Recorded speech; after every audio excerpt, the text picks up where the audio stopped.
শহীদ আল্লামা দেলওয়ার হোসেন সাঈদী রহমাতুল্লাহি আলাইহি বক্তা হিসেবে জনপ্রিয়তার শীর্ষে, উপমহাদেশে তার চাইতে জনপ্রিয় বক্তার জন্ম হয় নাই। কথা বলতে হবে, ঠিক কিনা? উদ্ভট কথা বলে ভাইরাল হন নাই, ফাহেসা কথা বলেন নাই, অমূলক কথা বলেন নাই। ফেসবুক ইউটিউব যুগ ছাড়া যার মাহফিলে লক্ষ লক্ষ মানুষ পঙ্গপালের মতো ঝাঁপিয়ে পড়ত, তিনি শহীদ আল্লামা দেলওয়ার হোসেন সাঈদী রহমাতুল্লাহ। তিনি শুধু জামাতের একজন নেতা এটাই তার পরিচয় না, তিনি একজন মুফাসসির, একজন দায়ী, একজন আলেম, একজন দার্শনিক, একজন লেখক, এমনকি বাতিলের বিরুদ্ধে বলিষ্ঠ কণ্ঠস্বর। কথা বলতে হবে, ঠিক কিনা? শিরক এবং বেদাতের বিরুদ্ধে, কুসংস্কারের বিরুদ্ধে, ভারতের আগ্রাসনের বিরুদ্ধে, আধিপত্যবাদের বিরুদ্ধে, এমনকি আন্তর্জাতিক পরিমণ্ডলে বিশ্ব রাজনৈতিক সম্পর্কে বিজ্ঞানসম্মত যে বক্তব্য বাস্তবিক মানুষের সামনে যেভাবে উপস্থাপন করেছেন, তার মিসাল বক্তৃতার অঙ্গনের দ্বিতীয় কোনো ব্যক্তিকে খুঁজে পাওয়া যায় না।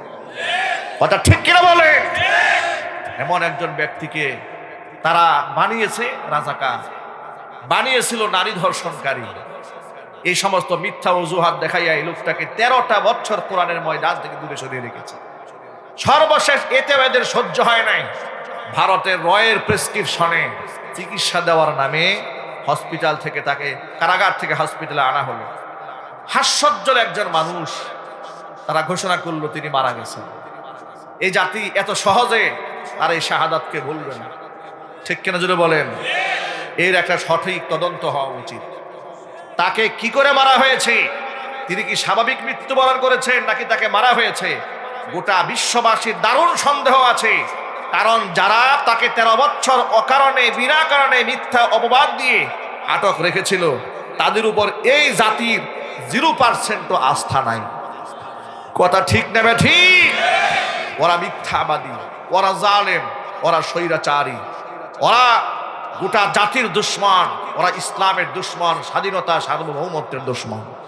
ওরা ক্ষমতাকে কুক্ষিগত করতে গিয়ে গোটা বাংলাদেশটাকে ভারতের কাছে জিম্মি বানিয়ে দিয়েছিল, বাংলাদেশের স্বার্থকে ভারতের কাছে বিক্রি করে দিয়েছিল। সুতরাং তাদের প্রেসক্রিপশনে তাকে কিভাবে হত্যা করা হয়েছে এর একটা সঠিক তদন্ত জাতির কাছে পেশ করা উচিত। আপনারা কি একমত আছেন কিনা আমি দুহাত দেখতে চাচ্ছি।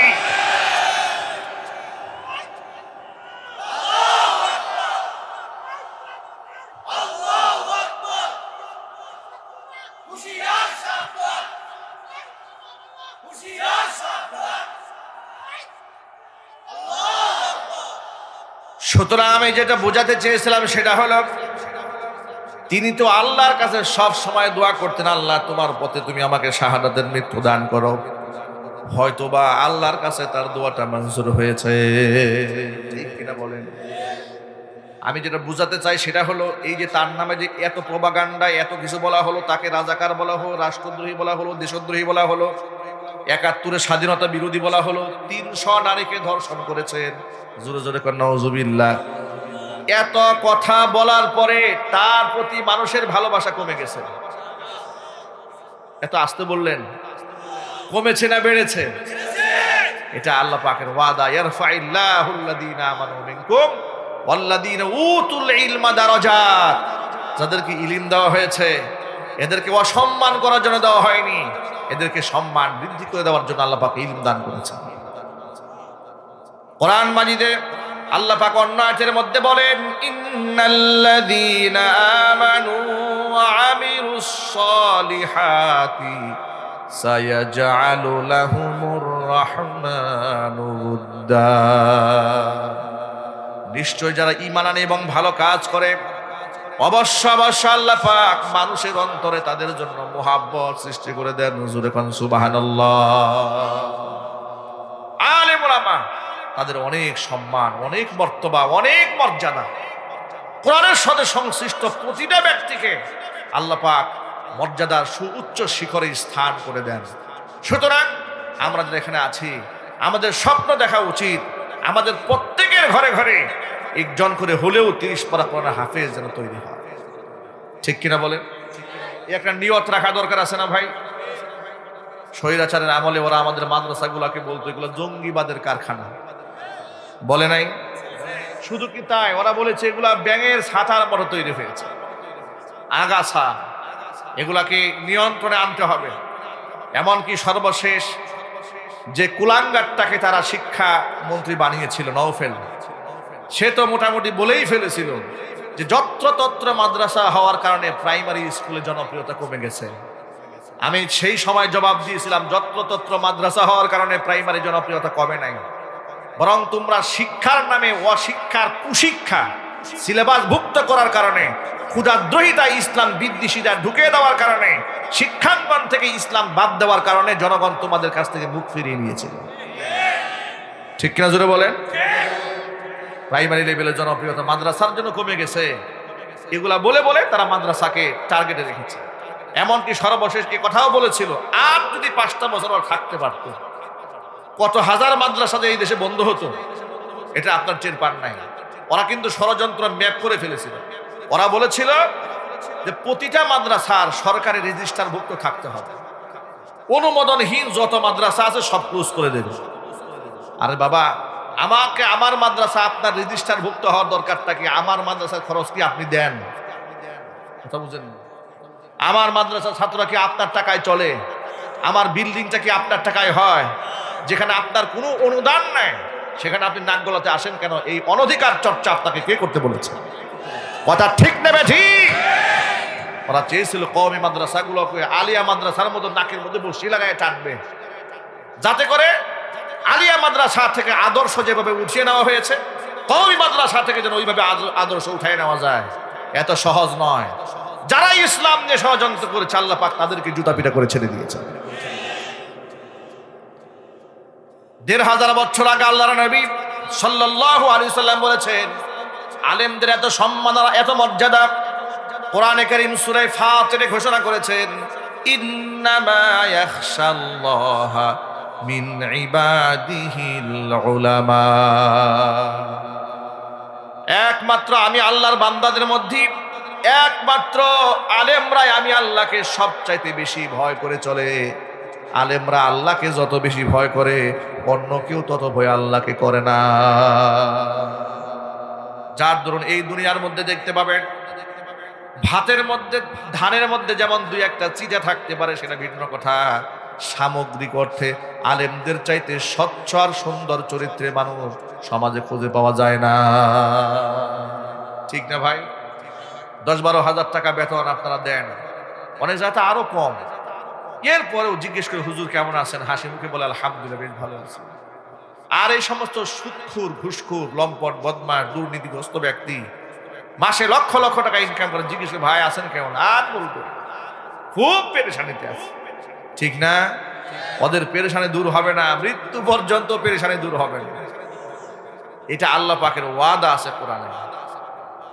আপনাদেরকে সবসময় একটা কথা মনে রাখবেন, অনেকে তো মনে করে হুজুর সেই পরকাল কবে হবে আর আল্লাহ জান্নাত দেবে, এতটা জীবন কষ্ট করব। নেক কাজের একটা সুফল দুনিয়াতেও আছে, আর বদ কাজের একটা নাগত শাস্তি এই পৃথিবীতে আছে। নেক কাজের দুনিয়াতে একটা নিয়ামত আছে, আল্লাহর পক্ষ থেকে একটা প্রাপ্তি বান্দার জন্য আছে। সেটা কি? কোরআন শরীফ সূরা নাহলের মধ্যে আল্লাহ বলেছেন। আল্লাহ রাব্বুল আলামিন বলেন, মান আমিলা সালিহাম মিন যাকারিন আও উনসা ওয়া হুয়া মুমিন ফালানুহিয়ান্নাহু হায়াতান তাইয়্যিবা ওয়া লানাজজিয়ান্নাহুম আজরাহুম বিআহসানি মা কানু ইয়ামালুন। ঈমানের সাথে ভালো কাজ, নেকের কাজ, সে হোক নারী কিংবা পুরুষ, যেই করুক না কেন, দুইটা পুরস্কার দেব আমি আল্লাহ তাকে। একটা দেব দুনিয়াতে, আর একটা পুরস্কার দেব আখিরাতে। দুনিয়ার যে পুরস্কার আমি তাকে দেব সেটা হচ্ছে ফালানুহিয়ান্নাহু হায়াতান তাইয়্যিবা, এই পৃথিবীতে তাকে আমি উত্তম একটা জিন্দেগি উপহার দেব। পরকালে যেই উপহারটা দেব, ওয়ালানাজজিয়ান্নাহুম আজরাহুম বিআহসানি মা কানু ইয়ামালুন, অবশ্যই কিয়ামতের দিন তার আমলনামার মধ্যে সর্বোচ্চ মান লাগাইয়া সবগুলাকে ফার্স্ট ক্লাস মানের মধ্যে উন্নীত করে বান্দাকে আমি বিনিময় প্রদান করব। নেক কাজের দুনিয়ার সফলতা হচ্ছে ব্যক্তিকে আল্লাহ উত্তম জিন্দেগি উপহার দেবে। পেটে খাবার না থাকলেও মনের মধ্যে তৃপ্তি থাকবে। জোরে কোন সুবহানাল্লাহ। আর বদ কাজ যারা করে, কোরআন থেকে যারা মুখ ফিরায় নেয়, দুনিয়াতে একটা নগর শাস্তি আছে। আল্লাহ পাক বলছেন, ওয়ামান আ'রাদা আন যিকরি ফাইন্না লাহু মাঈশাতান দানকা ওয়া নাহশুরুহু ইয়াওমাল কিয়ামাতি আ'মা ক্বালা রাব্বি লিমা হাশারতানি আ'মা ওয়া ক্বাদ কুনতু বাসীরা ক্বালা কাযালিকা أتتك آياتنا فنسيتها وكذلك اليوم تنسى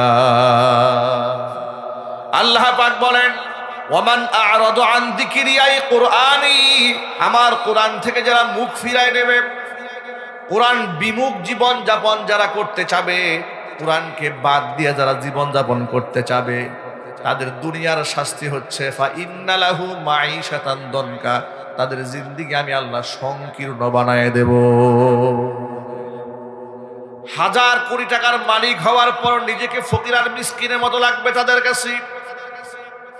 সুখ এবং সুখের উপকরণ যা আছে সব কিছু হাতের নাগালে থাকার পরে অন্তরের মধ্যে শান্তি থাকবে না, কারণ অন্তরের মধ্যে শান্তি দেওয়ার একমাত্র মালিককে। ঠিক না ভাই?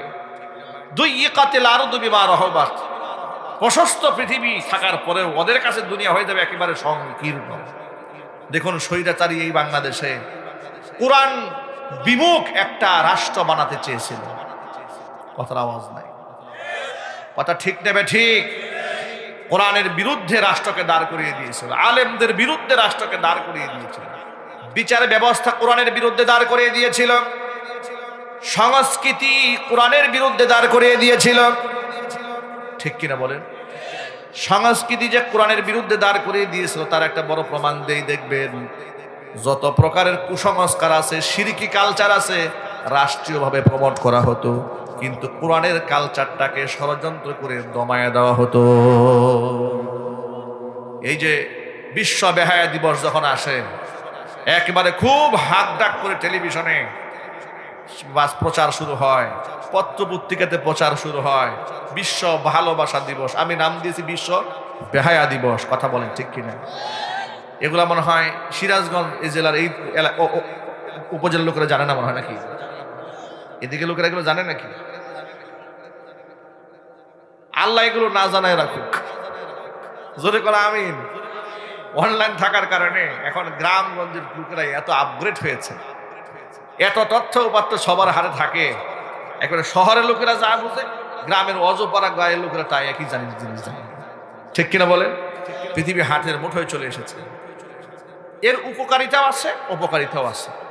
উপকারিতা হচ্ছে আপনি সচেতন হচ্ছেন, অপকারিতা হচ্ছে অনেক খারাপ দিকগুলো এরা জানতে পারে। এই ভ্যালেন্টাইন্স ডে, এটা ভালোবাসা দিবস উপলক্ষে দেখেন কত অশ্লীলতা হয়, কিন্তু এটাকে কেউ বদনাম বলে না। এটা খুব হাইলাইট করা হয়, পত্রিকাতে করা হয়, মিডিয়াতে করা হয়, সব কিছুতে এর প্রশংসায় ভরপুর। এরপরে যখন পহেলা বৈশাখ শুরু হয়, দেখেন পহেলা বৈশাখ উপলক্ষে রাষ্ট্রীয় অবকাঠামোর রাষ্ট্রীয় নেতৃত্বে কত প্রকারের শিরিক বেদাতের কাজগুলো সেখানে হয়। নাম দিয়েছে মঙ্গল শোভাযাত্রা, পান্তা ইলিশ খাইতে হবে, পর নারীর হাতে পান্তা ইলিশ খেতে হবে, এক ধরনের রেওয়াজ কালচার বাংলাদেশে আছে না নাই? আরো জোরে বলেন। এরপরে হুতুম পেঁচানিয়া মিছিল আছে না নাই? এগুলা চলতেছে। আলেমরা এগুলার বিরোধিতা করলে আলেমদেরকে বলা হয় মৌলবাদ, জঙ্গিবাদ, কত কিছু বলা হয়, তার তো কোনো হিসাব নেই। তাহলে তারা রাষ্ট্র ব্যবস্থার অপকর্মগুলাকে কোরআনের বিরুদ্ধে ওরা দাঁড় করিয়ে দিয়েছিল, কথা ঠিক কিনা? গত রমজান মাসে ঢাকা বিশ্ববিদ্যালয় হিন্দুদের হোলি উৎসব হয়েছে, কোনো বাধা নাই, কিন্তু ছেলেরা রমজানে কোরআন তেলাওয়াত করেছিল, সেখানকার ভিসি ঢাকা বিশ্ববিদ্যালয়ে বাধা দিয়ে দাঁড়িয়েছিল যে তোমরা, তাদেরকে শোকজ করেছিল রমজান মাসে তারা কেন কোরআন তেলাওয়াত করেছে, বিশ্ববিদ্যালয় কি মাদ্রাসা নাকি? নাউযুবিল্লাহি মিন যালিক। আমাদের মুসলিম ভাইয়েরা বোনেরা, আমাদের সন্তানেরা, আমাদের ছেলে মেয়েরা বিশ্ববিদ্যালয়ে লেখাপড়া করে, তারা কি বিশ্ববিদ্যালয়ে কোরআন পড়বে না? একটু জুড়ে বলেন না ভাই, পড়বে না?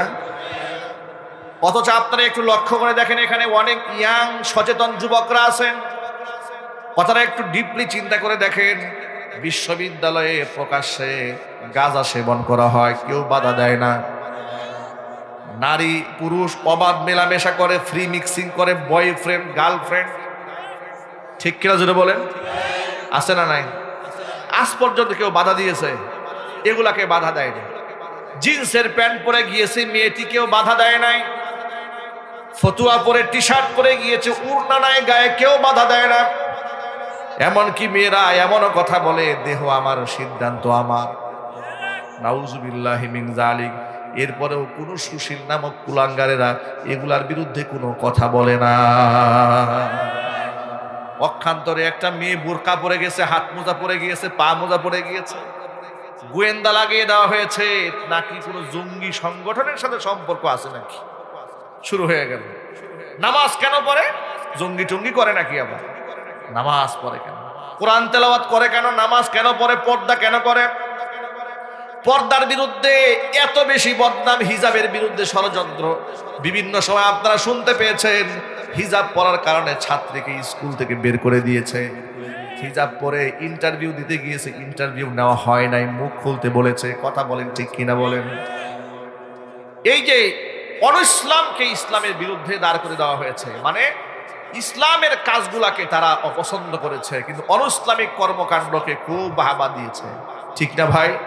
এই যে ওয়াজ মাহফিল গুলা কি বক্তারা স্বাধীন মতো করতে পেরেছে? না, স্বাধীনভাবে করতে দেওয়া হয় না। স্টেজে উঠার আগে বক্তারা কানে কানে বলে দেওয়া হতো। আমাকে যে সারা জীবন কত বলেছে লোকেরা, হুজুর দিনকাল ভালো না, একটু বুঝে শুনে ওয়াজটা করি।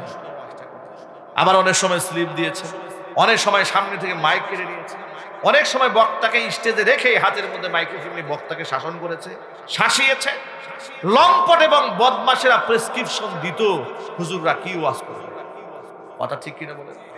একটা আলেমকে প্রেসক্রিপশন দেয় জালেমে, এর চাইতে অধপতনে জাতির আর কি হতে পারে? আপনারা তো বলেন আওয়ামী জাহিলিয়াতের পতন কেন হয়েছে? আমি তো মনে করি আলেমদের উপর যে জুলুমটা আইয়ামে জাহিলিয়াতকেও হার মানিয়েছে আওয়ামে জাহিলিয়াত। কথা বলতে হবে ঠিক কিনা? ইসলাম পন্থীদের উপর এই জুলুম আর নির্যাতন করার কারণে আল্লাহর গজবে এমন ভাবে তারা রাষ্ট্র ছেড়েছে, পৃথিবীর ইতিহাসে কোন রাষ্ট্রনায়ক এতগুলো মানুষ নিয়ে পালায় যায় না। কথা বলতে হবে ঠিক কিনা বলো? ওদের অপকর্মের কারণে ওরা ধ্বংস হয়েছে। সুতরাং কোরআনের বিরুদ্ধে কখনো দাঁড়াবেন না। কোরআন নিয়ে বাঁচতে শিখুন, কোরআন নিয়ে মরতে শিখুন। কোরআন আমার কবরের সাথী, কোরআন আমার জান্নাতের সাথী। জোরে কোরআন সুবহানাল্লাহ। আল্লাহ নবী সাল্লাল্লাহু আলাইহি সাল্লাম বলেছেন, মানুষ যখন কবরে চলে যায়, মৃত্যুর পরে তিনটা জিনিস কবর পর্যন্ত যায়। আত্মীয় স্বজন যায়, কবর থেকে ব্যাক করে ফিরে আসে, কবর কেউ ঢুকে না। সম্পদ তার কবর পর্যন্ত যায়, ব্যাক করে ফিরে আসে, কবরে সম্পদ ঢুকে না। নেক আমল তাকে একাকী কবরের মধ্যে এতিম মিসকিনের মতো ফেলে চলে যায় না। নেক আমলটা তার সাথী হয়ে, বন্ধু হয়ে কবরের মধ্যে ঢুকে যায়। বিশেষ করে যে ব্যক্তি প্রতিদিন সূরা মুলক রাতের বেলায় একবার করে তেলাওয়াত করেছেন, আল্লাহর হাবিব সাল্লাল্লাহু আলাইহি ওয়াসাল্লাম বলেছেন এই সূরার নাম সূরাতুল মুনজিয়া, মানে রক্ষাকারী সূরা।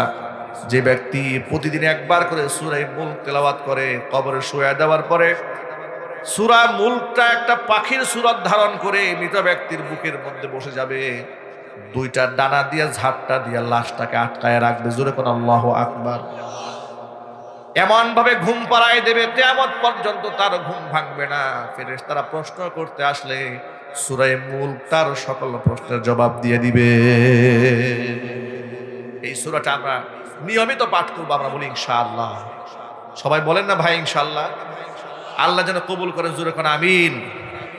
কোরআন বিমুখ জীবন যাপন করবেন, কোরআনটাকে মর্যাদা দেন, এটা নিয়ে আমল করেন, এটাকে শিখেন, এটা নিয়ে গবেষণা করেন, এটা পড়াশোনা করেন। যদি কোরআনের প্রেসক্রিপশনটা আমাদের সমাজের লোকেরা মানত, আল্লাহর কথা যদি মানত, তাহলে এই সমাজের যত অরাজকতা আছে সব দূর হয়ে যেত, ঠিক না ভাই? আপনাদেরকে ছোট্ট একটা এক্সাম্পল দিই, দেখেন। আমি আজকে আপনাদের সামনে কোরআন মাজিদ থেকে সূরাতুন নূরের 32 নম্বর আয়াতে কারিমা তেলাওয়াত করেছি। এই তেলাওয়াতের পিছনে আমার একটা রহস্য আছে, আমার একটা উদ্দেশ্য আছে। আপনারা কয়েকদিন আগে পত্রপত্রিকাতে মিডিয়াতে একটা বিষয় দেখেছেন, খুব বেশি তুলপার হয়ে গেছে। সেই বিষয়টা কি?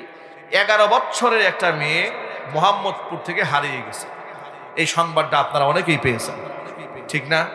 বাংলাদেশের প্রথম সারি মিডিয়াতে প্রচার করেছে, একটি মেয়ে হারিয়ে গেল, মা ক্যান্সার রোগে আক্রান্ত। এটা নিয়ে লোকের আরো বেশি মর্মাহত হয়েছে। মা ক্যান্সার রোগে আক্রান্ত, মেয়েটা হারিয়ে গেল, মানুষ খুব কষ্ট পেয়েছে, আমরাও খুব কষ্ট পেয়েছি। পরের দিন পুলিশ অনুসন্ধান করে বের করলো, গিয়ে দেখে কিসের মেয়ে হারিয়ে গেছে, মেয়ে তো বয়ফ্রেন্ডের সাথে পালায়ে গেছে। নাউজুবিল্লাহ পড়েন। 11 বছরের মেয়ে বয়ফ্রেন্ডের সাথে পালায়া যায়। হাতটাকে গোটা দেশের মধ্যে যখন এটা নিয়ে সমালোচনার ঝড় উঠলো, প্রথম আলো পত্রিকা কি রিপোর্ট করলো শোনেন। প্রথম আলো বলছে যে আপনারা তার যে এত সমালোচনা করছেন, আপনারা কি তাকে বাঁচতেও দিবেন না? মানে সে যে আকাম করলো, কোনো অসুবিধা তো নাই, আপনারা এটা নিয়ে সমালোচনা করেন কেন? মানে ঘুরায় পেঁচাইয়া তার সেফটির চিন্তা করেছে। এই ব্যাপারে কোরআন কি বলেছে আপনাদেরকে শোনায়। দেখুন, কোরআনে কারিমের প্রেসক্রিপশনটা যদি এই সমাজের মানুষ মানত, তাহলে বয়ফ্রেন্ডের হাত ধরে পালিয়ে দিতে কেউ সাহস পেত না, ঠিক কিনা? এর মধ্যে আমরা প্রথম যে বিষয়টা আমরা লঙ্ঘন করেছি এই সমাজে, সেই লঙ্ঘনের মধ্যে আমরা আল্লাহর কোরআনের আইনের বিরুদ্ধে আইন করেছি। সে আইনটা কি? আমরা আমাদের মেয়েদের জন্য আইন বানিয়ে দিয়েছি 18 বছরের নিচে মেয়েদের বিবাহ দেওয়া যাবে না। এটা সম্পূর্ণ কোরআন সুন্নাহর একটা বিরোধী আইন, ঠিক কিনা? 21 বছরের আগে ছেলে বিবাহ করতে পারবে না, এটা মারাত্মক বেআইনি আইন।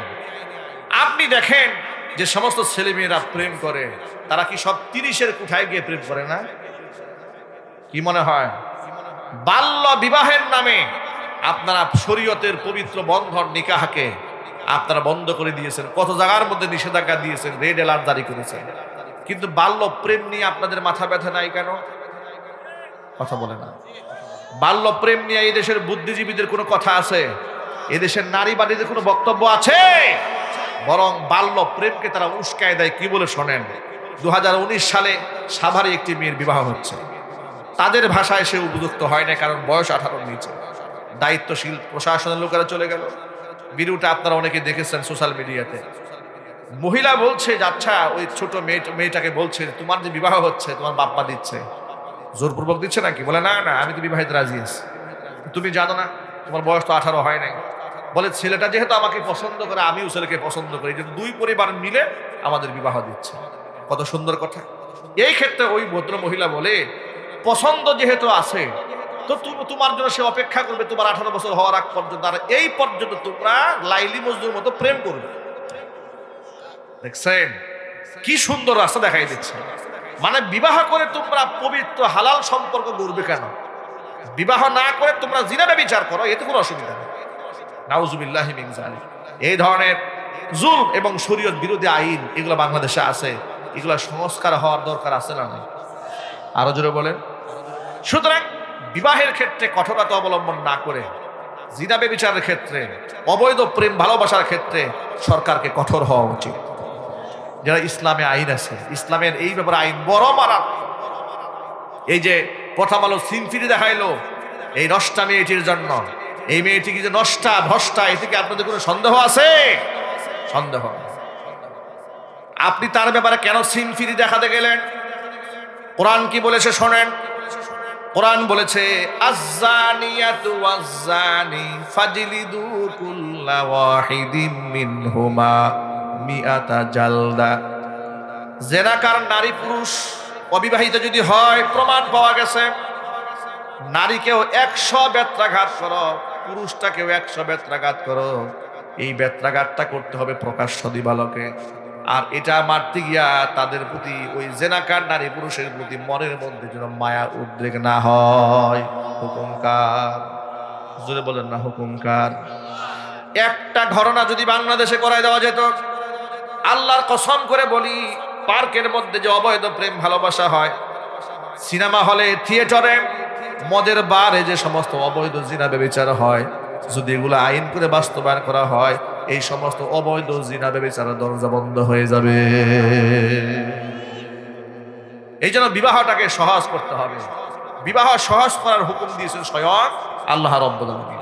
আমি সূরা নূরের যে 32 নম্বর আয়াতে কারিমা আপনাদের সামনে তেলাওয়াত করেছি, আল্লাহ পাক এই আয়াতের মধ্যে আমরা যারা গার্জিয়ান আছে আমাদেরকে একটা নির্দেশ প্রদান করেছেন, আল্লাহ আমাদের একটা হুকুম দিয়েছেন। দেখেন আল্লাহর হুকুমটা কি। আল্লাহ পাক বলছেন ওয়ানকিহুল আয়ামা মিনকুম ওয়াস-সালিহিনা মিন ইবাদিকুম ওয়া ইমাইকুম ইয়াকুনু ফুকারা ইউগনিহিমুল্লাহু মিন ফাদলিহি ওয়াল্লাহু ওয়াসিউন আলীম। আল্লাহ পাক বলেন, ও গার্জিয়ানেরা, তোমাদের বিবাহের উপযুক্ত ছেলে এবং মেয়েদেরকে তোমরা বিবাহ দিয়ে দাও। তোমাদের অধীনস্থ দাস দাসী যারা আছে বিবাহের উপযুক্ত, এদেরকে বিবাহ দিয়ে দাও।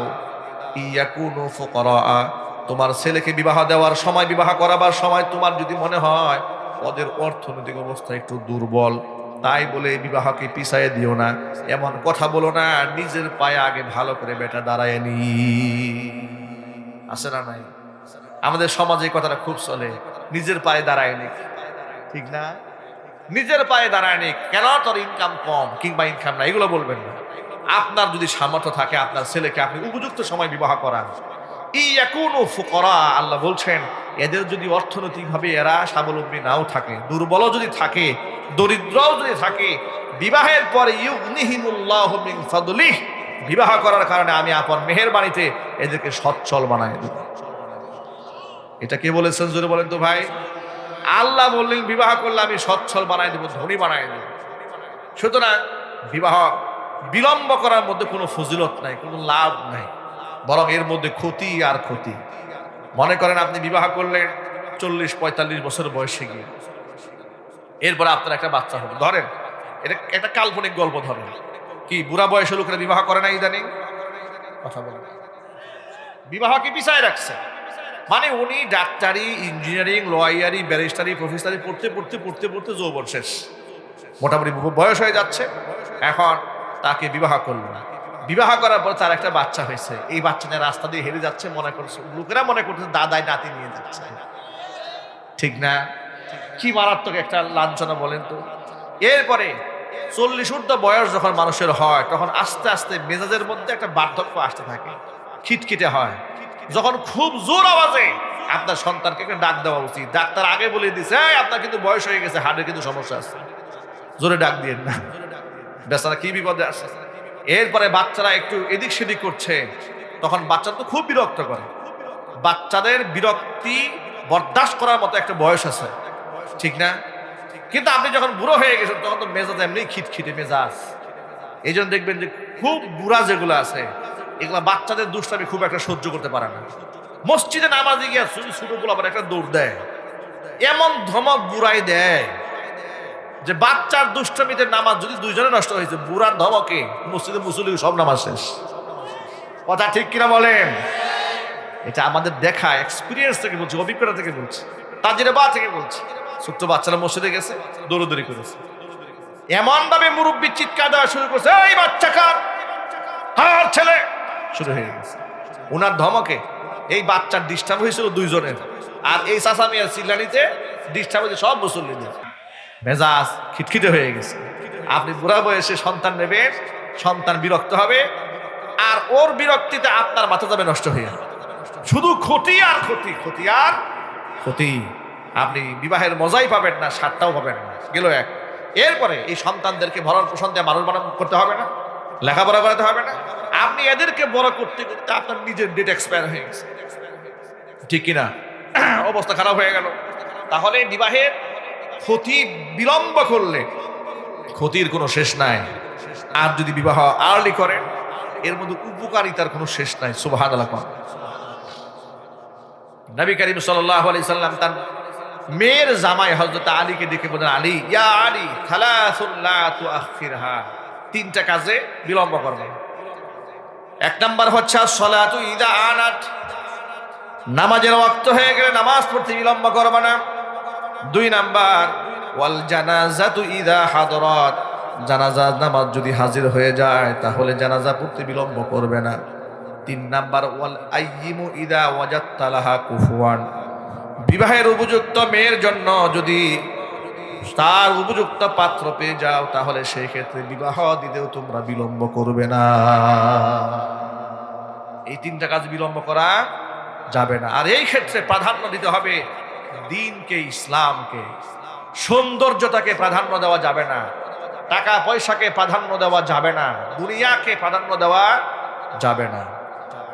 মাইকের আওয়াজ বাহিরে যাচ্ছে, আমার মা বোনেরা কথাটা শুনতে পাচ্ছেন। এই পয়েন্টটা খুব ঠান্ডা মাথায় মনে রাখবে, গার্জিয়ানরা মনে রাখবে।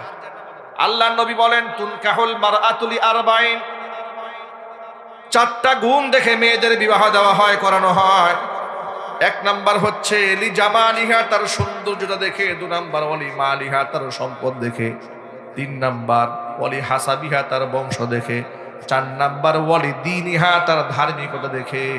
হুজুর বলেন ফাযফার বিযাতিদ্দীন, ধার্মিকতার গুণকে প্রাধান্য দেবে, তারিবাতি ইয়াদাক, অন্যথায় তুমি ধ্বংস হয়ে যাবে। পৃথিবীর ইতিহাস বলেছে, আমাদের সমাজের বাস্তবতা বলে, যে সংসারে দিন নাই সেই সংসারে শান্তি। কথা বলেন ভাই, পরকিয়া দিনই সংসারে হয় নাকি বদ্দিন সংসারে হয়? বদ্দিন সংসারে পরকিয়া হয়। নিজের স্বামীকে রেখে আরেক স্বামীর সাথে গল্প গুজব করে, কিংবা নিজের স্ত্রীকে রেখে অন্যের স্ত্রীর দিকে কুনজর দেয়। বদ্দিনের কারণে নাকি দিনদারিতার কারণে? আল্লাহর ভয় যার অন্তরে আছে সেই কাজটা কোনোদিন করবে না, করবে না।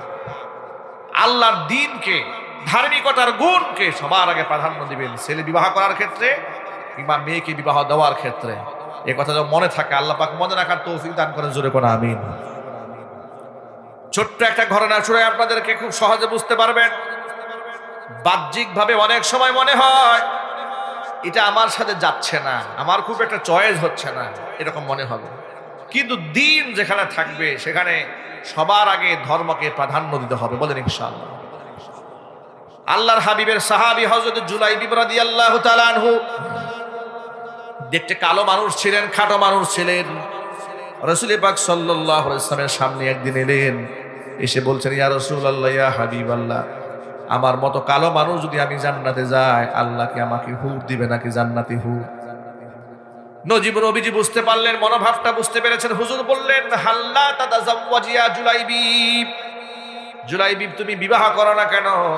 জুলাইবিব বললেন, নবীজি আমার মতো লোককে কে বিবাহ করবে? আমি তো কালো মানুষ, টাকা পয়সাও খুব একটা নাই, গায়ের রং কালো, চেহারাও সুন্দর না, আমার সাথে মেয়ে বিবাহ দিবে এমন গার্জিয়ান আছে নাকি? হুজুর তার দায়িত্ব গ্রহণ করলেন, ঠিক আছে আমি তোমাকে বিবাহ করাবার দায়িত্ব নিলাম। সুবহানাল্লাহ। রাসূল পাক সাল্লাল্লাহু আলাইহি ওয়াসাল্লাম চতুর্দিক থেকে তার জন্য পাত্রী তালাশ করলেন। খোঁজখবর নিয়ে জানতে পারলেন হুজুরের একজন আনসারী সাহাবীর ঘরে বিবাহ উপযুক্ত একটি সুন্দরী মেয়ে আছে। হুজুর সে আনসারী সাহাবীকে ডাকলেন, ডেকে বললেন, মেয়ে বিবাহ দেবে? বলে, হ্যাঁ হে রাসূল, নিশ্চয়ই দেব। হুজুর বললেন যে আমি তোমার মেয়ের বিবাহের জন্য বিবাহের পয়গাম দিলাম। এ কথা শুনে সাহাবী এত খুশি হয়েছেন, মনে করেছেন রাসূল বিবাহ করবেন। তিনি মনে করেছেন রাসূল বিবাহ করবেন, খুশি হয়ে গেছেন। হুজুর বললেন, শোনো, আমি তোমার মেয়ের বিবাহের পয়গাম দিয়েছি, আমি নিজে বিবাহ করার জন্য নয়, আমার সাহাবী জুলাইবিবের জন্য। জুলাইবিবের নাম শুনে আনসারী সাহাবীর মন খারাপ হয়ে গেল। জুলাইবিব কালো মানুষ, খাটো মানুষ, সম্পদ নাই। তিনি বললেন, হে রাসূল, আপনি বললে, পারমিশন দিলে আমি ঘরে গিয়ে মেয়ের সাথে, মেয়ের মার সাথে একটু পরামর্শ করে নিই। রাসূল বলে, নিশ্চয়ই। শরঈ দৃষ্টিকোণ থেকে মেয়ের পছন্দই সবার আগে প্রাধান্য দিতে হবে, জোরে কোন আল্লাহু আকবার। ঘরের মধ্যে গেলেন, মনে মনে ভাবলেন এই কথাটা মেয়ের সামনে উপস্থাপন করার কোনো দরকারই নাই। মেয়ের মাকে আলাদা করে ডেকে বললেন, শোনো, নবীজি সাল্লাল্লাহু আলাইহি ওয়াসাল্লাম আমাদের মেয়ের জন্য বিবাহের পয়গাম পাঠিয়েছেন। পাত্রের বিবরণ শোনার পরে মেয়ের মাও নারাজ। এরকম একটা পাত্র হুজুর আমার মেয়ের জন্য, এই কথাটা মেয়ের সাথে উত্থাপন করার দরকারই নেই। আপনি অত্যন্ত বিনয়ের সাথে রাসূলের কাছে গিয়া হুজুরের এই দেওয়া প্রস্তাবখানা প্রত্যাখ্যান করে দিয়ে আসেন। মেয়ের বাবা যখন ঘর থেকে বের হয়ে যাচ্ছেন নবীজির দেওয়া প্রস্তাব প্রত্যাখ্যান করার জন্য, এমন সময় মেয়ে পিছন দিক থেকে ডাক দিয়েছে, আব্বা জান দাঁড়ান, কোথায় যান? আপনি এতক্ষণ পর্যন্ত মায়ের সাথে যে আলাপ আলোচনা করেছেন, আমি কিন্তু পর্দার আড়ালে দাঁড়িয়ে সব কথা শুনে নিয়েছি। আপনি কার প্রস্তাব প্রত্যাখ্যান করতে যাচ্ছেন? আল্লাহ রসুলের প্রস্তাব আপনি প্রত্যাখ্যান করবেন। কোরআন শরীফ কি আপনি পড়েন নাই? সূরা আহজাবে আল্লাহ কি বলেছেন? আল্লাহ পাক বলেছেন,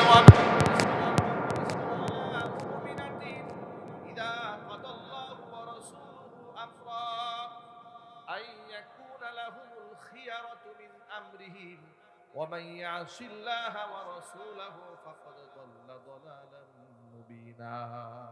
আমি আল্লাহ এবং আমার রাসূল যদি কোনো ব্যাপারে কোনো সিদ্ধান্ত দিয়ে ফেলি, আমার দেওয়া সিদ্ধান্ত আমার রাসূলের দেওয়া সিদ্ধান্তের মধ্যে দুনিয়ার কোনো ঈমানদার নারী পুরুষ নিজস্ব মতামত ব্যক্ত করবে তার কোনো অধিকার নাই। আমি আল্লাহ এবং আমার রাসূলের সিদ্ধান্ত বাদ দিয়া ভিন্ন পথে যদি কেউ চলে, আমার সীমা যদি কেউ লঙ্ঘন করে, ফাকাদ দাল্লা দালালাম মুবিনা, সেই ব্যক্তি সুস্পষ্ট গোমরাহ হয়ে যায়। ও আব্বাজান, আপনি নবীজির সিদ্ধান্ত প্রত্যাখ্যান করতে পারেন না, আপনি বরং হুজুরের কাছে যান, গিয়ে বলেন নবীজি আমার মেয়ের জন্য যে পাত্রকে আপনি সিলেক্ট করেছেন, আমার মেয়ে হাসি মুখে আপনার দেওয়া প্রস্তাবে রাজি হয়ে গেছে। ভাইরা আমার, সাহাবায়ে কেরাম এইভাবে আল্লাহ এবং আল্লাহর নবীর সিদ্ধান্তকে হাসি মুখে মানতেন। আমরা কি হুজুরের সিদ্ধান্ত, আল্লাহর সিদ্ধান্ত হাসি মুখে মানতে রাজি আছি না? ইনশাআল্লাহ। আল্লাহ যেন কবুল করেন, জোরে কোন আমিন। সুতরাং এই ক্ষেত্রে বিবাহ বিলম্ব করা যাবে না, 1 নাম্বার। 2 নাম্বার, ধার্মিকতার গুণকে প্রাধান্য দিতে হবে। 3 নাম্বার, বিবাহের মধ্যে যত প্রকারের অনৈসলামিক কর্মকাণ্ড আছে, কুসংস্কার আছে, খোলাফাত আছে, এগুলো বন্ধ করতে হবে। গায়ে হলুদের নামে ভণ্ডামি নষ্টামি বাদ দিতে হবে। বড় বড় ডেস্ক সাউন্ড বক্স লাগিয়ে গান বাজনা এই অঞ্চলে হয় নাকি, এগুলা বাদ দিতে হবে। ঠিক কিনা জোরে বলেন? এগুলা করা যাবে না। এরপরে নতুন নবদম্পতি তাদের সামনে কুলার মধ্যে ঘাস নিয়েছে, হ্যাঁ, দুবরা ঘাস নিয়েছে, এরপরে গোবর নিয়েছে, নানা কিছু নিয়েছে, ধান নিয়েছে, নিয়ে এরকম করে বড়া শুরু করছে। এই ভণ্ডামি বাদ দিতে হবে। এগুলো সব কুসংস্কার, এগুলো বিশ্বাস করবেন না।